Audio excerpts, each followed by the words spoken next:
Hi friends, I am Abhishek. Welcome to my YouTube channel the ocean of Shiksha. तो आज की video में हम चैप्टर 7 का जो लेक्चर 13 है उसको डिस्कस करेंगे, जो कि हमारा chapter 7 fundamental right M Laxmikanth का 6th एडिशन।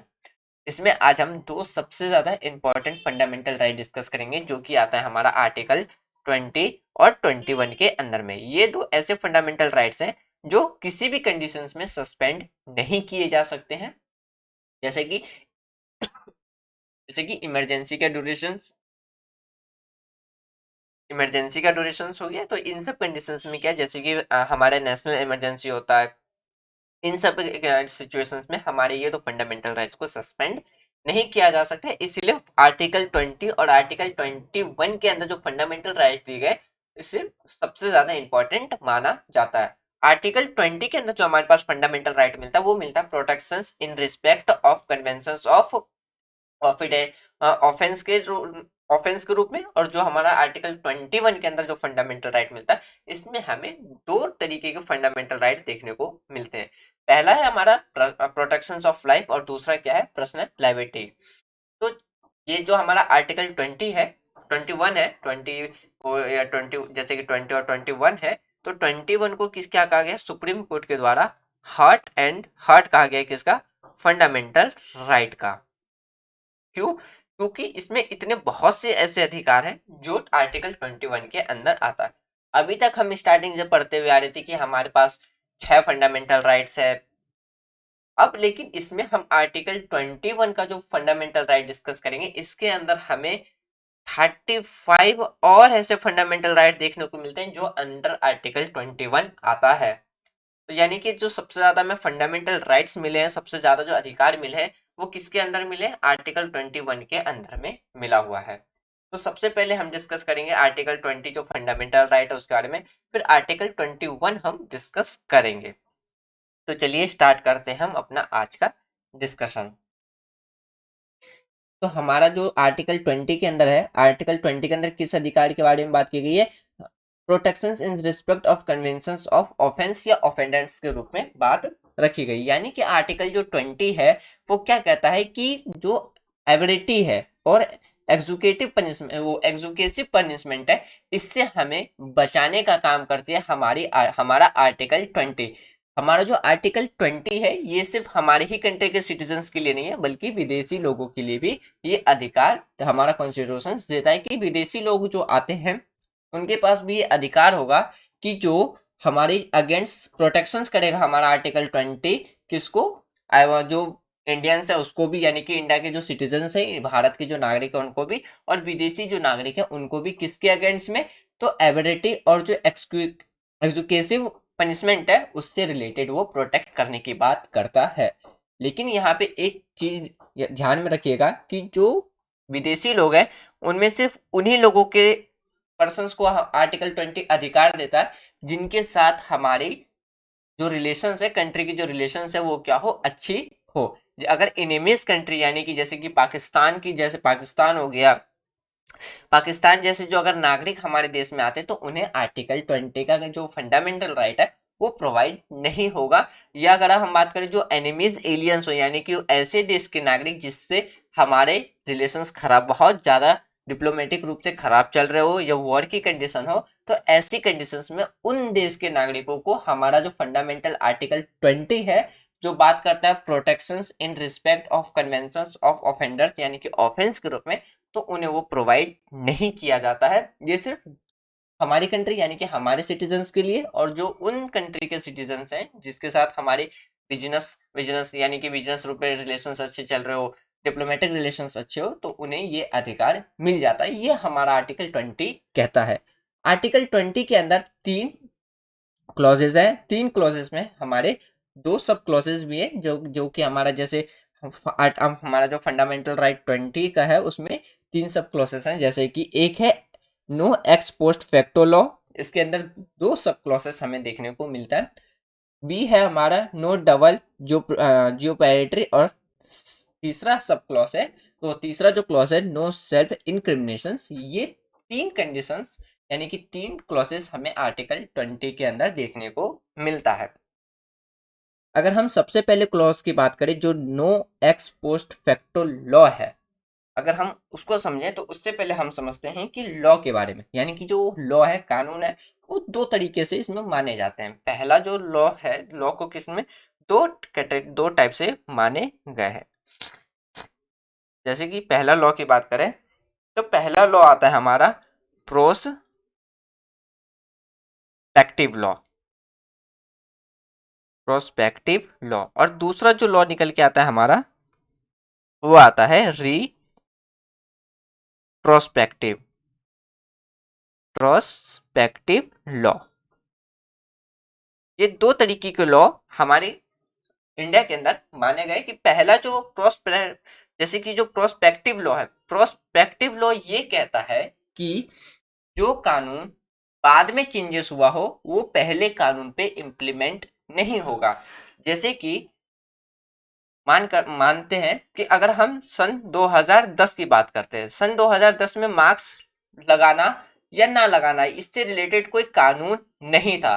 तो लेकिन जैसे ही 2019 आया तो उसमें कोर्ट के द्वारा ये कानून बनाया गया कि यदि अब कोई पर्सन मार्क्स नहीं लगाता है तो उस पर क्या होगा, या तो पैसे का फाइन होगा या उसे 2 साल के लिए जेल होगा। तो प्रोस्पेक्टिव लॉ में ये जो कानून पास होगा तब से माना जाएगा जिस तारीख से या जिस डेट से, जिस ईयर से वो कानून इम्प्लीमेंट हुआ है।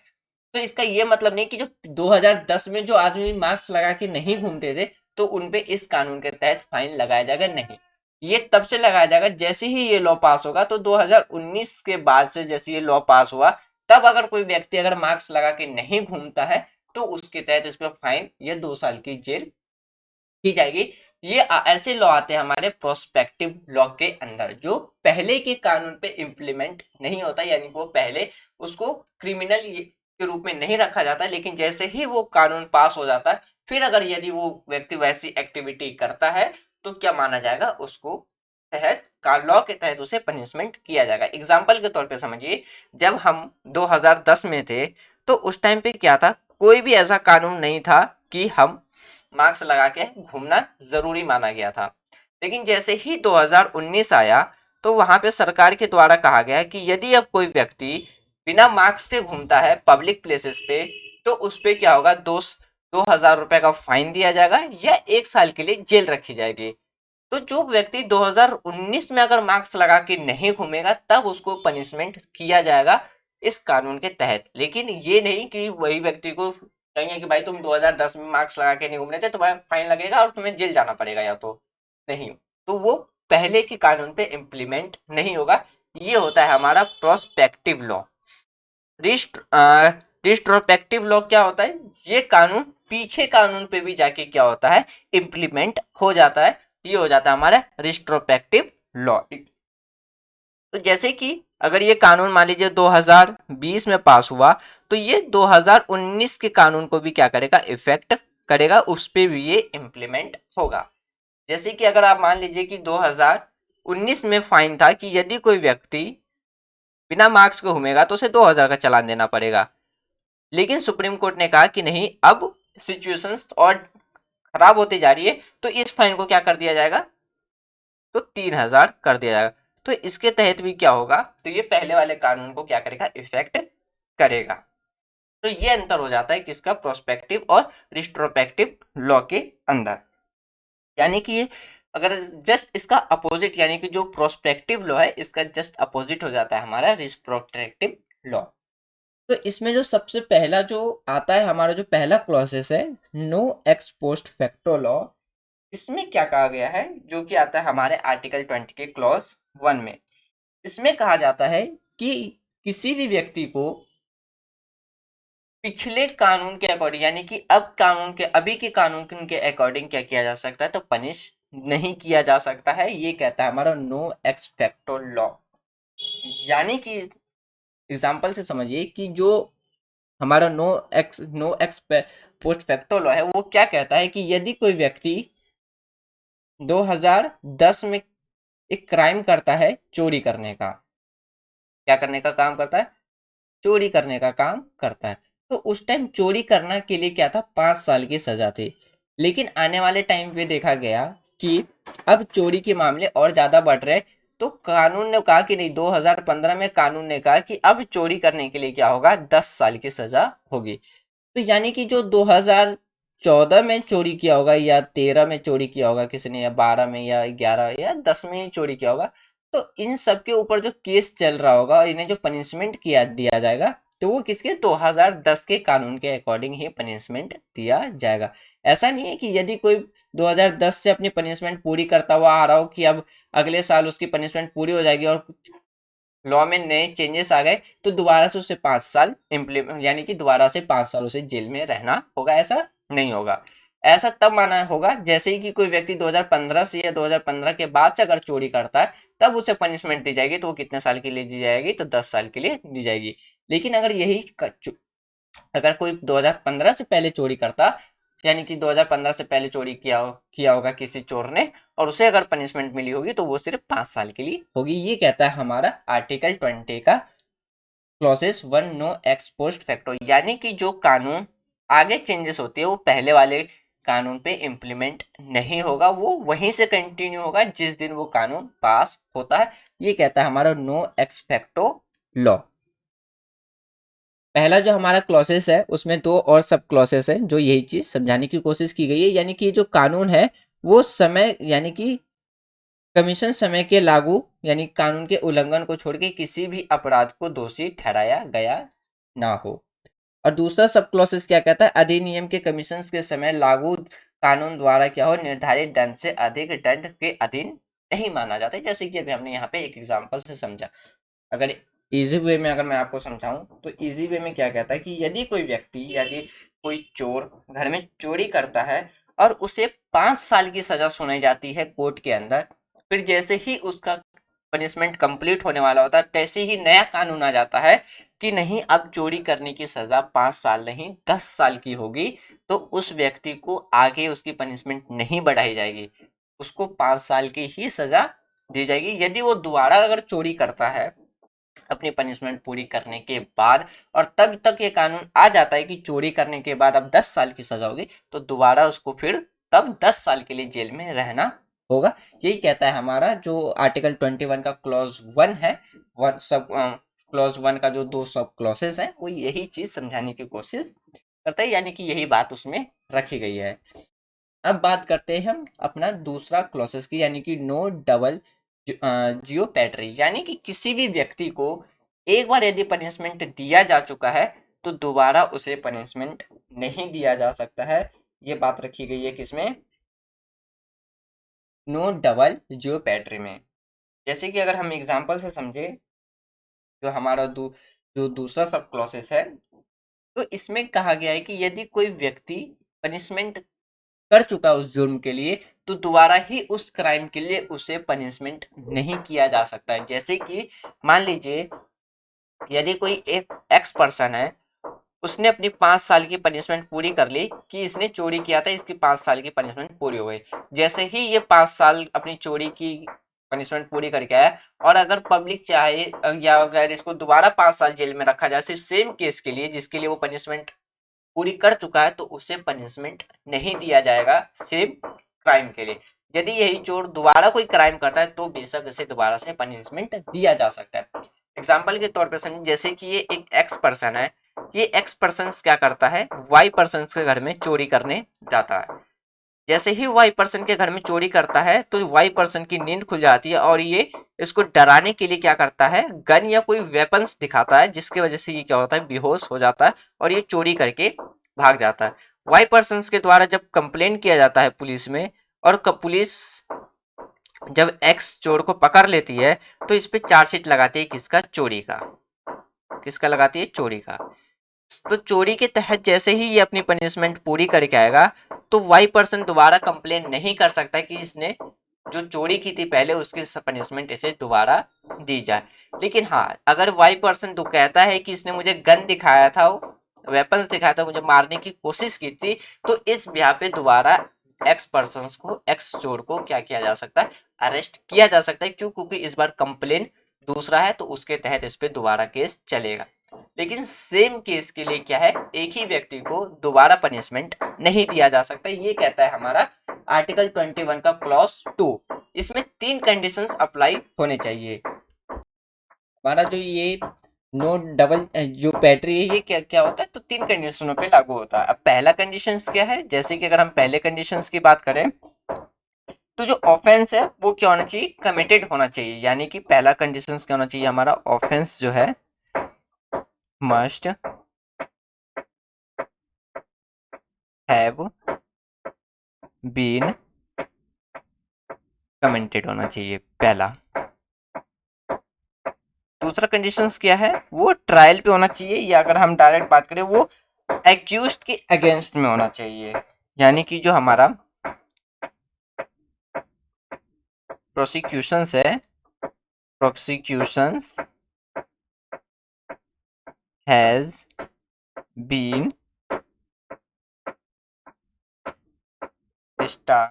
started against accused। अब तीसरा कंडीशंस क्या है, तीसरे कंडीशंस में है the accused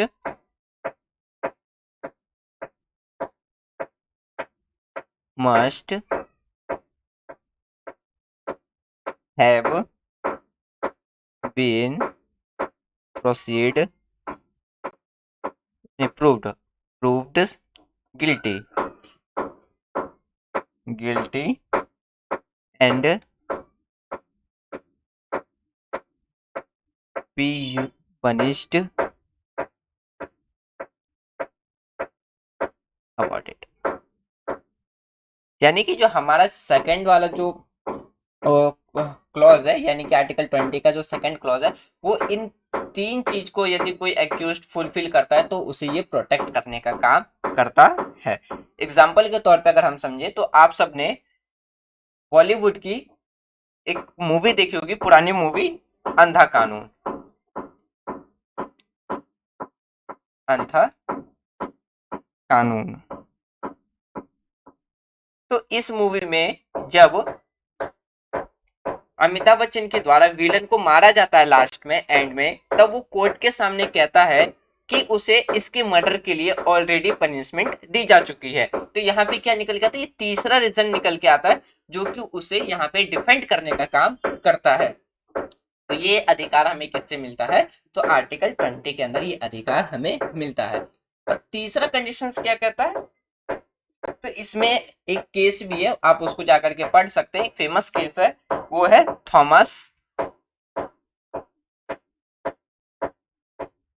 Das versus state of Punjab का केस, स्टेट ऑफ पंजाब का केस है।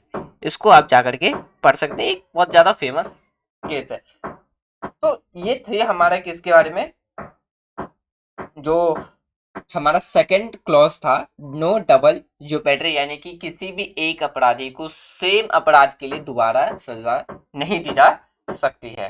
अब बात करते हैं हम किसके बारे में, थर्ड के बारे में, यानी कि जो हमारा थर्ड क्लॉज है उसको no self incrimination. No self incrimination का मतलब होता है कि यदि कोई आदमी या जो एक्यूज्ड पर्सन है वो खुद के खिलाफ खुद विटनेस करता है, तो उसके विटनेस को, यानी कि उसकी गवाही को विटनेस के तौर पे नहीं माना जाएगा। ये कहता है हमारा नो सेल्फ इनक्रिमिनेशन। यानी कि एक एक्स पर्सन है और वो कहता है कि उसने एक पर्सन का मर्डर किया है, तो उस केस को कोर्ट में विटनेस के रूप में नहीं माना जाएगा, या इसमें जो पुलिस है वो जोर जबरदस्ती करके नहीं कहलवा सकती है कि इस क्राइम का इल्जाम वो अपने सर के ऊपर ले। तो इस चीज के बारे में कहता है हमारा आर्टिकल 20 का क्लॉज थर्ड, कि नो पर्सन, कोई भी व्यक्ति सेल्फ यानी कि खुद के ऊपर ये इल्जाम अगर लगाता है कि उसने मर्डर किया, तो उसको विटनेस नहीं माना जाएगा उसके खुद के अगेंस्ट में। यानी कि कोई भी व्यक्ति खुद को दोषी नहीं कह सकता। ये हमारा कहता है आर्टिकल 20 का क्लॉज थर्ड। फ्रेंड्स, साउंड में आपको पीछे से बैकग्राउंड में कुछ डिस्टर्बेंस साउंड आ रही है, उसके लिए मैं सॉरी चाहूंगा, क्योंकि मेरे बगल में, घर के बगल में कंस्ट्रक्शंस का काम चल रहा है, तो इसलिए थोड़ी सी वीडियो की वॉइस में थोड़ी आपको बैकग्राउंड में थोड़ी सी डिस्टर्बेंस साउंड सुनने को मिलेगी। अब जो हमारा क्लॉज 3 है वो क्या कहता है कि यदि कोई पर्सन खुद एक्सेप्ट करता है कि उसने क्राइम किया है, मर्डर किया है, और पुलिस उसको रिकॉर्ड भी करती है, तो उसको विटनेस के रूप में कोर्ट में नहीं माना जाएगा, ये हमारा क्लॉज 3 कहता है। इसमें अगर हम बात करें, जैसे कि अगर हम इसी में बात करें तो जो पर्सन होना चाहिए वो एक्यूज यानी कि एक्यूज्ड के द्वारा नहीं कहना चाहिए। लेकिन हाँ, इसमें एक बात ये भी रखी गई है कि जो हमारा थर्ड क्लॉज है, इसमें ये बात कही गई है कि यदि कोई व्यक्ति एक्सेप्ट करता है कि उसने क्राइम किया है, उसको तो विटनेस के रूप में नहीं माना जाएगा, लेकिन वो व्यक्ति ये एक्सेप्ट करता है कि जैसे कि जो वेपन्स है, क्राइम करके उसने क्राइम वेपन्स कहाँ हाइड करके रखा है, यानी कि कहाँ छुपा के रखा है, और यदि पुलिस उसको ढूंढ लेती है तो उसको एज अ विटनेस के रूप में जरूर माना जाएगा, लेकिन उसकी गवाही को कि उसी ने किया है तो ये विटनेस के रूप में नहीं माना जाएगा, ये कहता है हमारा क्लॉज 3। तो जैसे कि अगर हम इसमें भी एक फेमस केस है, Selvi versus state of Karnataka का केस है, स्टेट ऑफ कर्नाटका का केस है, कर्नाटका का केस है। इसमें कोर्ट के द्वारा कहा गया कि जो एक्यूज्ड पर्सन है, यदि उसके यानी कि लाइफ डिटेक्टर जैसी जो मशीन्स होती है जिसमें सच और गलत का जो पता लगाया जाता है, तो उन सब चीजों का भी रिपोर्ट वो विटनेस के रूप में नहीं मानेगी। जैसे कि अगर हम बात करते हो, कोई एक्यूज पर्सन है, उसको लाइट डिटेक्टर, पोलोग्राफी मशीन्स, इन सब के थ्रू अगर वो कबूल करवाता है कि वो एक्सेप्ट करे कि वो क्राइम उसी ने क्राइम किया है, तो कोर्ट में उसको भी विटनेस के रूप में नहीं माना जाएगा। ये बात कही गई थी Selvi versus state of Karnataka के केस में। तो ये फ्रेंड्स हमारा कौन सा, तो आर्टिकल 20 जो कि हमें प्रोटेक्ट करने का काम करता है, protection of respect of criminations of offenders, या हम ऑफेंस बोल सकते हैं, वो ये चीज जो मैंने समझाई वो यहीं पे आगे लिखी हुई है। अब बात करते हैं हम अपने आर्टिकल 21 के बारे में, जो हमारे कॉन्स्टिट्यूशन में जो फंडामेंटल राइट है, इसका हार्ट कहा जाता है। सुप्रीम कोर्ट के द्वारा क्या कहा गया था कि ये हमारे फंडामेंटल का हार्ट है, यानी कि हृदय है। अब आर्टिकल 21 किस बारे में बात करता है, तो आर्टिकल 20 कहता है हमारे protections of life and personal liability के बारे में। यानी कि अकॉर्डिंग टू अगर हम आर्टिकल 21 के बारे में बात करें, तो 21 क्या कहता है कि जो व्यक्ति है, यानी कि जीवन और व्यक्तिगत स्वतंत्रता का आरक्षण है किसके अंदर, आर्टिकल 21 के अंदर। यानी कि आर्टिकल 21 कहता है कि कानून के द्वारा जो स्थापित प्रक्रिया के अलावा जो भी किसी व्यक्ति को उसके जीवन या व्यक्तिगत स्वतंत्रता से वंचित नहीं किया जा सकता, ये हमारा कहता है आर्टिकल 21। यानी कि आर्टिकल 21 की अगर हम फेमस केस के बारे में बात करें, जो कि है गोपालन केस 1950, उसमें सुप्रीम कोर्ट के द्वारा क्या कहा गया था कि जो आर्टिकल 21 है, एक क्या है, उनकी एक नैरो इंटरप्रिटेशन एक्सप्लेनेशन दिया गया था, किसके द्वारा, सुप्रीम कोर्ट के द्वारा। इसमें सुप्रीम कोर्ट ने कहा कि जो हमारा आर्टिकल 21 है, उसके तहत सिर्फ सुरक्षा ही नहीं बल्कि जो मनमानी कार्यकारी है या कार्रवाई के खिलाफ भी उपलब्ध है, ना कि मनमानी विधायिक कार्रवाई के। तो ये कहा गया था सुप्रीम कोर्ट के द्वारा 1950 में। अगर हम फंडामेंटल राइट्स की बात करें, तो फंडामेंटल राइट का जो आर्टिकल 21 है, ये भी इंडियन सिटीजन्स के लिए भी अवेलेबल है, और जो बाहर के जो नागरिक हैं, यानी कि जो विदेशी नागरिक हैं, उसको भी ये अधिकार, हमारा संविधान उन्हें भी ये अधिकार देता है। यहाँ पे भी वही कंडीशन अप्लाई होती है कि एनिमीज एलियंस के पास किसी भी तरीके का अधिकार नहीं है, हमारे देश में किसी भी तरीके का अधिकार नहीं दिया जाता है। और एनिमीज एलियंस किसे कहता है, वो ऑलरेडी हमने डिस्कस बता दिया था कि एनिमीज एलियन उस देश के नागरिक को कहते हैं जिसके साथ हमारी डिप्लोमेटिक रिलेशन सबसे ज्यादा खराब चल रही हो, या वॉर की कंडीशंस में, यानी कि हमारे देश का उस कंट्री के साथ युद्ध चल रहा हो या वो युद्ध में शामिल हो, तो ऐसे कंट्री के नागरिक को हम रखते हैं एलियंस, एनिमीज एलियंस की कैटेगरी में। तो उस नागरिक के पास, उस देश के नागरिक के पास हमारे संविधान का कोई भी मौलिक अधिकार उन्हें प्रोवाइड नहीं कराया जाता है। तो आर्टिकल 21 जो है, इसमें दो तरीके के अधिकार हमें निकल करके आते हैं। पहला है हमारे पास प्रोटेक्शन ऑफ लाइफ और दूसरा है पर्सनल लिबर्टी का। तो इसमें तो ये दो राइट्स हैं ही, इसके अलावा आर्टिकल 21 में 35 राइट्स और एक्स्ट्रा दिए गए हैं सब राइट्स के लिए, कि ये भी आदमी का क्या होगा, एक अधिकार होगा। अगर हम बात करें जो फिर चाहे अगर हम बात करें राज्य के बारे में, जैसे जैसे कि मीन्स जैसे राज्य के द्वारा क्या है डिप्राइव किया जा सकता है right to life and personal liability of all the person, किसके बेस पे, कानून के बेस पे। क्योंकि ऐसा इसलिए कहा गया जो expansions of prosecutor establish by the law, और वो किसके द्वारा किया जा सकता है, क्योंकि जो एक्सप्रेशंस है प्रोसीड्यूर एस्टेब्लिश बाय लॉ के द्वारा किया जा सकता है, वो भी रखी गई है आर्टिकल 21 के अंदर। यानी कि अगर हम बात करें जो अनुच्छेद 21 है, यानी कि हमारा जो आर्टिकल 21 है उसके द्वारा क्या क्या प्रदान किए गए हैं, और भी ज्यादा हमें जो राइट्स हैं वो प्रोवाइड किया। और इसकी सबसे अधिक अगर हम सबसे महत्वपूर्ण बात करें तो इसमें अधिकारों में से एक है जिसकी संविधान क्या लेता है, गारंटी लेता है। इसलिए हमारा जो आर्टिकल 21 है वो एक सबसे ज्यादा इंपॉर्टेंट माना गया। और ये चीज हमने डिस्कस कर लिया था कि सुप्रीम कोर्ट के द्वारा फंडामेंटल राइट, यानी कि जो आर्टिकल 21 है उसको फंडामेंटल राइट्स का क्या कहा जाता है, तो हार्ट यानी कि हृदय कहा जाता है। इसमें हम एक सबसे फेमस केस के बारे में डिस्कस करेंगे।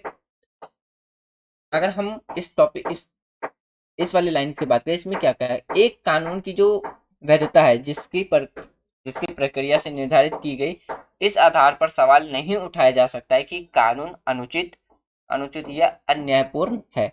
अगर हम जैसे कि सर्वोच्च न्यायालय ने माना कि जो व्यक्तिगत स्वतंत्रता है उसका अर्थ केवल व्यक्ति या व्यक्ति के शरीर से संबंधित स्वतंत्रता नहीं है, बल्कि उसके रिलेटेड जो भी, अगर हम बात करें जैसे कि सिर्फ बॉडी से रिलेटेड नहीं है, जैसे कि हम मेनका गांधी केस देखेंगे अभी 1978 में जो सुप्रीम कोर्ट के द्वारा इसमें जो जजमेंट सुनाया गया था गोपालन केस के, उसमें हम ये देखेंगे कि इसमें सुप्रीम कोर्ट के द्वारा और क्या क्या बात कही गई है। यानी कि अगर हम बात करें कि किसी अन्य यानी कि जो पीपल्स हैं, अदर पीपल्स हैं, उनमें की जो इन अधिकारों का जो अतिक्रमण करने वाला कोई भी निजी व्यक्ति अनुच्छेद का उल्लंघन नहीं करता है।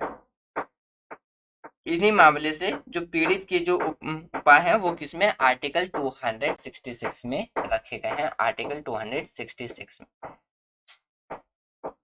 अब अगर हम बात करें जीवन का जो अधिकार है वो क्या है, केवल जीवित रहने का ही अधिकार नहीं है। यानी कि ये इसी में बात रखी गई कि आदमी के पास जो राइट टू लाइफ है उसमें सिर्फ उसको लाइफ जीने का ही अधिकार नहीं रखा गया है, यानी कि उसकी जैसी गरिमा अर्थात का पूर्ण जीवन जीने के सक्षम होने पर भी इसमें जोर दिया गया है। यानी कि वो अपने इच्छा के अनुसार कहीं जा सकता है, कहीं घूम सकता है, अपने पसंद की रोजगार कर सकता है, अपने प्रोफेशंस को फॉलो कर सकता है। ये सब भी किसके अंदर आ जाता है, तो राइट टू लाइफ के अंदर आता है। सुप्रीम कोर्ट के द्वारा ये कहा गया था। अनुच्छेद एक जो हमारे पास आर्टिकल 21 है उसका जो मेन लक्ष्य है, यानी कि जब हम उसका मेन एम की बात करें, जो मोटिव है, मोटिव क्या है, जीवन किसी व्यक्ति के जीवन या स्वतंत्रता का अधिकार राज्य द्वारा छीना नहीं जा सकता है। ये क्या है, तो हमारा जो आर्टिकल 21 है ये मेन मोटिव है किसका, राइट टू लाइफ का। अब हम समझते हैं सबसे पहले जो यहाँ पे हमने अभी दो केस के बारे में हमने अभी नाम चर्च की, जैसे कि पहला है हमारा कौन सा, गोपालन केस जो कि 1950 में था, और एक मेनका गांधी केस। अब पहले हम उसको समझते हैं। जो हमारा मेन एक गोपालन मामला था जो कब आया था, 1950 में। यानी कि 1950 के दशक में आर्टिकल 21 का जो दायरा था वो थोड़ा क्या था, सक्रिय यानी कि छोटा था। इस मामले ने सुप्रीम कोर्ट ने कहा कि किसी भी अभिव्यक्ति को कानून द्वारा जो स्थापित प्रक्रिया है, संविधान ने जो अमेरिकी उचित प्रक्रिया के बजाय क्या है, व्यक्तिगत स्वतंत्रता है, जो कि ब्रिटिश अवधारणा को क्या है, मूर्तिपूर्ण दिया है। ये किसमें कहा गया सुप्रीम कोर्ट के द्वारा? तो ये कहा गया गोपालन केस में। किसमें कहा गया था? तो गोपालन केस के द्वारा ये बात रखी गई थी। अब अगर हम मेनका गांधी केस के बारे में बात करें, जो मेनका गांधी में सुप्रीम कोर्ट के द्वारा क्या जजमेंट सुनाया गया था, जो कि था 1978 में। तो मेनका गांधी केस में सुप्रीम कोर्ट के द्वारा जो हमारा आर्टिकल 21 था उसको ब्रीफली क्या किया गया, उसको एक्सप्लेन सुप्रीम कोर्ट के द्वारा किया गया था। यानी कि जो मेनका गांधी केस था उसमें इस मामले में जो गोपालन मामले थे उसके फैसले को क्या कर रखा था, तो पलट के रख दिया। जैसे कि अगर हम बात करें, सुप्रीम कोर्ट ने कहा था कि अनुच्छेद जो कि हमारा आर्टिकल 19 है, आर्टिकल 19 है और आर्टिकल जो 21 है, इसमें क्या किस बारे में बात की गई थी, इसके निम्नवर्ता के बारे में बात कही थी कि निम्नवर्ता यानी कि डिब्बे नहीं है। ये बात रखी गई थी सुप्रीम कोर्ट के द्वारा मेनका गांधी केस में। फिर इसमें क्या कहा गया, सुप्रीम कोर्ट के द्वारा कहा गया था कि आर्टिकल 21 में जो व्यक्तिगत स्वतंत्रता है उसके जो उसका जो विचार है उसको और ज्यादा ब्रीफली एक्सप्लेन किया गया सुप्रीम कोर्ट के द्वारा, जिसमें कई सारे अधिकारों को और ज्यादा शामिल कर दिया। अभी जो हमने थोड़ी देर पहले डिस्कस किया था कि जो आर्टिकल 21 है उसमें भी हमें कितने 35 फंडामेंटल राइट्स और देखने को मिलते हैं। तो ये सुप्रीम कोर्ट ने किया था मेनका गांधी केस में, जो कि कब था, मेनका गांधी केस आया था 1978 में। तो इसमें सुप्रीम कोर्ट ने और भी एक तो एक्सप्लेनेशंस भी दी कि फंडामेंटल राइट्स के अंदर में क्या क्या आएगा और इसकी यानी कि जो इसमें और भी अधिकार को क्या कर दिया, तो बढ़ा दिया। यानी कि आर्टिकल 21 के तहत आने वाले कानूनों को अनुच्छेद 19 के तहत भी क्या कर दिया गया, तो आवश्यकताओं को पूरा करना चाहिए। इसका मतलब ये है कि कानून के तहत किसी भी व्यक्ति के जीवन या स्वतंत्रता से वंचित करने की कोई भी प्रक्रिया अनुसूची या मनमानी नहीं होनी चाहिए। जुड़े लिखे जो मेनका गांधी मामले में से विस्तार से रखा गया था। तो ये चीज हमने ऑलरेडी डिस्कस किया। तो ये था मेनका गांधी केस, जिसमें कि अगर आपसे कोई पूछता है कि मेनका गांधी केस क्या था, तो आप शॉर्ट में बता सकते हैं कि 1978 में सुप्रीम कोर्ट के द्वारा जो मेनका गांधी केस में जो हमारे फंडामेंटल राइट्स आर्टिकल 21 है उसको ब्रीफली एक्सप्लेन किया और उसमें बहुत से जो अधिकार है उसको और ऐड कर दिया गया, यानी कि 35 अधिकार उसमें और भी ज्यादा ऐड कर दिया गया। ये सब चीजें हमने भी डिस्कस किया। अब देखते हैं कि जो मेनका गांधी के बाद जो सुप्रीम कोर्ट ने जो हमारे और फंडामेंटल राइट्स को ऐड किया वो कौन कौन सा था। पहला था right to life without human dignity, यानी कि मानवीय गरिमा के साथ जीने का अधिकार। दूसरा राइट दिया गया right to decent environment including pollution free water and air and protections against the hazardous industries, यानी कि सुप्रीम कोर्ट के द्वारा कहा गया कि पॉल्यूशन फ्री एनवायरनमेंट प्रोवाइड कराना, पॉल्यूशन फ्री वाटर प्रोवाइड कराना और प्रोटेक्शंस करना उन इंडस्ट्रीज से जिससे कि जो खतरनाक उद्योग है जिसपे लाइफ को डेंजरस आ सकती है, लाइफ पे डेंजरस आ सकती है, मानव जाति का जो जीवन है वो खतरे में पड़ सकता है, ऐसी इंडस्ट्रीज से बचाना क्या है, सुप्रीम यानी कि सरकार का क्या बना दिया गया, एक दायित्व रख दिया गया और हमें ये अधिकार दे दिया गया। तीसरा अधिकार दिया गया राइट टू लाइफ फूड, यानी कि आजीविका का अधिकार। फिर था राइट टू प्राइवेसी, जैसे कि अगर हम राइट टू प्राइवेसी की बात करते हैं तो आर्टिकल 21 का जो आर्टिकल 21 जो हमारे पास फंडामेंटल राइट है, right to life and right to liability, तो इसमें जो राइट टू प्राइवेसी आता है ये अक्सर न्यूज में रहता है, किससे रिलेटेड, डाटा से रिलेटेड रहता है। तो सुप्रीम कोर्ट ने कहा है कि जो राइट टू प्राइवेसी है इस पे ज्यादा ध्यान रखने के लिए, यानी कि हमारा जो राइट टू प्राइवेसी है सबसे ज्यादा इंपॉर्टेंट राइट बन जाता है अंडर आर्टिकल 21 के लिए। फिर राइट टू शेल्टर, हमें आश्रय लेने का अधिकार। राइट टू हेल्थ, जैसे कि राइट टू हेल्थ भी एक क्या है, हमारे पास अधिकार है, जिसके तहत सरकार क्या करती है, अलग अलग तरीके की स्कीम चलाती है, मेडिसिन प्रोवाइड कराती है, गवर्नमेंट हॉस्पिटल्स बनवाती है, क्यों, क्योंकि हमारा ये अधिकार है स्वस्थ रहने का, यानी कि right to health. Right to free education up to 14 year, यानी कि 6 साल से लेकर के 14 साल तक के बच्चों के लिए राइट टू एक एजुकेशन बना दिया गया। और 86th कॉन्स्टिट्यूशन अमेंडमेंट के तहत जो 86th कॉन्स्टिट्यूशन अमेंडमेंट के तहत जो कि 2002 में किया गया था, इसमें जो right to education fundamental right के साथ साथ इसे डीपीएसपी में भी ऐड कर दिया गया और इसे एक फंडामेंटल ड्यूटीज भी बना दिया गया पेरेंट्स के लिए कि हर एक बच्चे के लिए 6 साल से 14 साल तक के बच्चों को क्या है एजुकेशन प्रोवाइड कराना क्या है कंपलसरी है। इसीलिए किसी भी गवर्नमेंट स्कूल में 6 साल से 14 साल के बच्चों के लिए फीस नहीं ली जाती, क्यों? क्योंकि उनके लिए क्या है एक फ्री एजुकेशन प्रोवाइड कराना फंडामेंटल ड्यूटीज भी है पेरेंट्स के लिए। डीपीएसपी में भी रखा गया, यानी कि सरकार का कर्तव्य है कि राज्य के नीति निर्देशक के तहत वो 6 साल से 14 साल के बच्चों को निःशुल्क शिक्षा प्रदान करे और हमारा ये एक फंडामेंटल भी राइट्स है। यदि हमें 6 साल से 14 साल तक में एजुकेशन नहीं प्रोवाइड कराया जा सकता तो इसके तहत हम कंप्लेन कर सकते हैं, क्यों? यहाँ पे हमारे फंडामेंटल राइट्स का क्या हो रहा है एवोल्यूशन यानी कि हनन हो रहा है। उसके बाद राइट टू लीगल एड, यानी कि ऐसे प्रचार करना जो कि कानूनी रूप से क्या हो सही हो। राइट अगेंस्ट सोलिटरी कॉन्फिनमेंट, यानी कि एकांत कारावास के विरुद्ध में कभी हमारे पास ये अधिकार है। फिर आ जाता है right to speedy trial, rights against handcuffing, यानी कि जो हथकड़ी लगाने के विरुद्ध में अधिकार।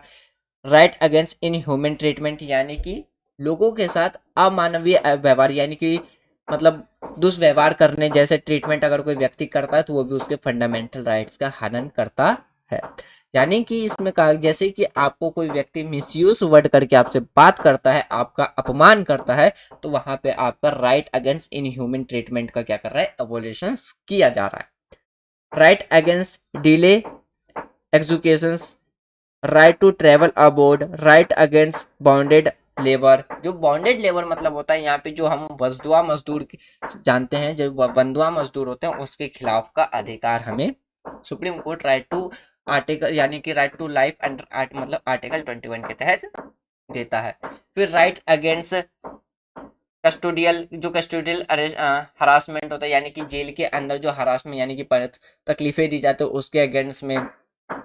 Right to emergency medical aid, right to timely medical treatment in government hospital, right to not be a driven without a state, right to fair trial, right to prisoner to have a necessities of life, यानी कि जीवन में आवश्यकताओं के लिए कैदी का अधिकार, यानी कि जो कैदी है यानी कि जो जेल के अंदर अपनी पनिशमेंट पूरी कर रहे हैं तो उनकी जीवन से रिलेटेड जो भी इंपॉर्टेंट चीजें हैं नेसेसरी वाली जो चीजें हैं उसके लिए भी अधिकार दिया गया है। फिर right of human to be treat with decency and dignity, यानी कि जो अगर हम इसमें बात करें कि जो शालीनता और गरिमा के साथ व्यवहार किया जाना चाहिए महिलाओं के साथ, ये भी एक अधिकार बनाया गया। राइट अगेंस्ट पब्लिक हैंगिंग, यानी कि जो सार्वजनिक फांसी के खिलाफ भी क्या है अधिकार है। इसीलिए किसी क्राइम को अगर फांसी की सजा सुनाई जाती है तो पब्लिक के सामने नहीं दी जाती है, उसे अपने एक जेल के एक पर्टिकुलर 4 दीवारों के अंदर दी जाती है, ये भी एक अधिकार है। फिर right to road in hilly area, यानी कि पहाड़ी क्षेत्रों में सड़क का अधिकार। राइट टू इन्फॉर्मेशन जिसे हम कहते हैं आरटीआई, ये आया था 2005 में, जिसमें हम आरटीआई करके सरकार से किसी भी तरीके के सवाल पूछ सकते हैं जो कि आरटीआई के अंदर आता है। राइट टू रेपुटेशन, यानी कि प्रतिष्ठा का अधिकार। फिर right to appeal from judgement of convention, यानी कि सजा के खिलाफ से अपील का अधिकार, यानी कि जब कोई जो क्रिमिनल पर्सन होता है एक्यूज पर्सन होता है, जब वो प्रेसिडेंट के पास अपना फिर से जजमेंट के लिए अपील करता है, या जो हम बात करें जो डिस्ट्रिक्ट कोर्ट से हाई कोर्ट से जो सुप्रीम कोर्ट जाने के लिए जो अपील करता है, वो अधिकार हमें आर्टिकल 21 के अंदर जो वो 27th राइट्स है अधिकार है उसके तहत वो मिलता है। राइट टू लाइफ पेंशन, यानी कि राइट टू फैमिली पेंशन, यानी कि जो पारिवारिक पेंशन है उसका अधिकार। फिर right to social and economic justice and empowerment का भी अधिकार हमें दिया गया। ये सारे मेन का केस में बताया गया सुप्रीम कोर्ट के द्वारा कि कौन कौन से आर्टिकल 21 के अंदर और कौन कौन से अधिकार हमें मिलेंगे। Right to appropriate life injury policy का अधिकार मिला। फिर राइट टू स्लीप, यहाँ पे ये देखिए सबसे इंटरेस्टिंग बात है कि हमारे पास सोने का भी अधिकार है, यानी कि हमें सोने से कोई रोक नहीं सकता। फिर right to freedom from noise pollution का अधिकार। राइट टू सस्टेनेबल डेवलपमेंट, आज के टाइम पे कितने सस्टेनेबल डेवलपमेंट गोल है, तो 17। आप ये 17 के 17 sustainable development goal comment box में लिखिए, याद हो जाएगा आपको। फिर राइट टू अपॉर्चुनिटी यानी कि अवसर की स्वतंत्रता। तो ये 35 फंडामेंटल राइट्स हमारे अंडर आर्टिकल 21 के तहत दिए गए हैं। यानी कि जब इमरजेंसी का ड्यूरेशन है, जब आर्टिकल 21 ही सस्पेंड नहीं होगा तो ये सारे सस्पेंड हमारे और भी ज्यादा, तो इन्हें भी सस्पेंड नहीं किया। तो आज के टाइम पे क्या है, हमारे पास इतने सारे फंडामेंटल राइट्स प्रोवाइडेड है कि हम ऐसा नहीं कह सकते हैं कि जो हमारा राइट टू प्रॉपर्टी है उसको हटा करके हमारे फंडामेंटल राइट्स को कम किया, तो कम नहीं हुआ बल्कि और ज्यादा हमारे अधिकार को बढ़ा दिया गया है। तो फ्रेंड्स ये था हमारा आज का डिस्कशन, जिसमें हमने आर्टिकल 20 और आर्टिकल 21 डिस्कस किया है। फिर इसमें हमने मेनका गांधी केस देखा, फिर गोपालन केस देखा, जो कि दोनों बहुत ज्यादा फेमस केस हैं आर्टिकल 21 के लिए। तो आर्टिकल 21 में जो गोपालन केस था उसमें जुडिशरी के द्वारा, सुप्रीम कोर्ट के द्वारा कम डिफाइन किया गया, और मेनका गांधी केस में बहुत ही ब्रीफली में क्या क्या है डिफाइन किया गया कि आर्टिकल 21 के अंदर क्या क्या आता है। आर्टिकल 21 के अंदर जो राइट्स है फंडामेंटल, उसमें कुछ सबसे ज्यादा इंपॉर्टेंट राइट था, जैसे कि राइट टू हेल्थ और राइट टू प्राइवेसी। फिर हमने आर्टिकल 20 में देखा कि जो एक्यूज्ड पर्सन होते हैं उसके पास कौन कौन से अधिकार देखने को मिलते हैं। तो नेक्स्ट वीडियो में हम क्या डिस्कस करेंगे, राइट टू एजुकेशन और protection against arrest and detection के बारे में हम डिस्कस करेंगे। तो यदि आपको कोई डाउट्स हो तो आप अपने डाउट्स कमेंट बॉक्स में लिख दीजिएगा। जब हम लेक्चर 7.14 डिस्कस करेंगे तब हम उससे पहले अपने डाउट्स क्लियर करेंगे, तब हम अपना लेक्चर 7.14 कंप्लीट करेंगे। तो फ्रेंड्स आज की वीडियो में आपको पीछे से बहुत नॉइस साउंड आ रहे होंगे, तो उसके लिए सॉरी, क्योंकि घर के बगल में ही कंस्ट्रक्शंस का काम चल रहा है, इसलिए आपको थोड़ी सी वीडियो के अंदर नॉइस साउंड सुनाई देगा। तो यदि आपको वीडियो पसंद आ रही हो तो वीडियो को आप लाइक कर सकते हैं, शेयर कर सकते हैं और चैनल को सब्सक्राइब कर सकते हैं। Thanks for watching friends, take care, Jai Hind.